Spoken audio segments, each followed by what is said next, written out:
You just won the World Cup. Confetti is still falling. Your team is piled on top of each other on the grass. Somewhere behind you, a trophy is being lifted into the air, and 800 million people are watching it happen live. This is the moment every kid who's ever touched a football has dreamed about since they were 6 years old. But here's the question nobody asks. What happens in the next 24 hours? Because winning the trophy isn't the end of the story. It's the start of the strangest day of your life.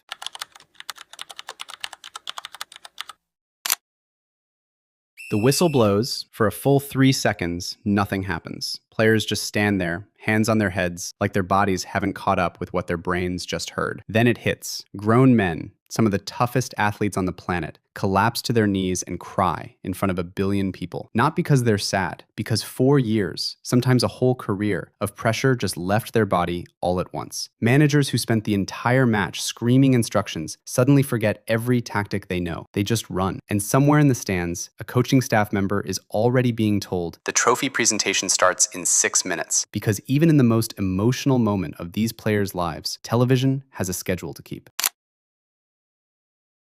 Medals go on first, losers before winners, which means the runner-up team has to stand there, fresh off the worst loss of their careers, and watch the other side celebrate 2 feet away from them. Then it's the champion's turn. The captain lifts the trophy. This exact image, the one you're picturing right now, is the single most replayed photo in the sport. It'll be printed on stamps, murals, and t-shirts in their home country before the sun comes up. But almost nobody talks about what happens the moment the cameras stop rolling on the podium. Players don't get to keep that trophy. The real one goes back into a case, guarded, insured, and flown separately. What teams take home on the plane is a replica. This is the part that never makes the broadcast. Inside the locker room, there's no tactical debrief. No manager giving a speech about what's next. It's chaos. Players still in their kits, some in their underwear, spraying whatever drink is nearest, standing on benches, filming each other on phones instead of listening to anyone. Coaching staff who've worked with the team for years, the fitness coaches, the analysts, the doctors who've spent 4 years planning recovery schedules get pulled into photos too. This is their trophy as much as anyone's, even though nobody will remember their names tomorrow. And somewhere in the middle of it, a kit manager is already collecting jerseys. Because after a World Cup final, half the players want to trade shirts with their opponents, and the other half want one framed for their house before they even leave the stadium. Nobody sleeps, nobody even tries.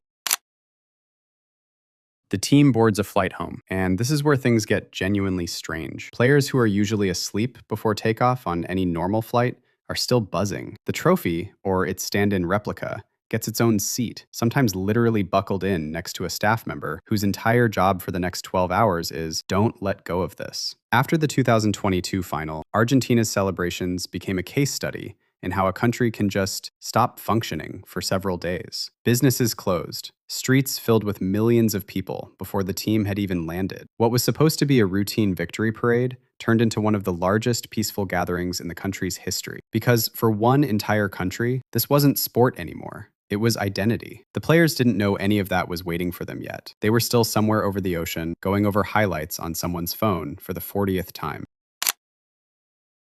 The team lands, expecting a hero's welcome, and instead sometimes finds a security nightmare. In some championship celebrations, the planned open-top bus parade has had to be canceled entirely mid-route because there were simply too many people. Millions packed onto rooftops, bridges, and highways, with no way for a bus to physically move through. Players who 12 hours earlier were the calmest people on a football pitch under insane pressure are now genuinely afraid, not of losing, but of a crowd that loves them too much to let them pass. Helicopters get called in. Routes get rewritten in real time. Some players end up finishing the parade from a moving truck instead of a bus, just so the day can end without anyone getting hurt. Winning the World Cup, it turns out, comes with a logistics problem nobody trains for. By nightfall, something shifts. The adrenaline that carried players through a sleepless night starts running out. This is when it actually sets in. Not on the pitch, not on the podium, but here, in a hotel room, at the end of the longest day of their lives, when a player finally sits down alone for the first time since the final whistle. Some can't stop smiling. Some, strangely, feel almost empty, a version of what athletes sometimes call the post-tournament crash, where the thing you've spent your entire life chasing is suddenly, permanently behind you. Because here's the part nobody warns you about. You can only win your first World Cup once. Every part of your career after this moment is now measured against a day that already happened.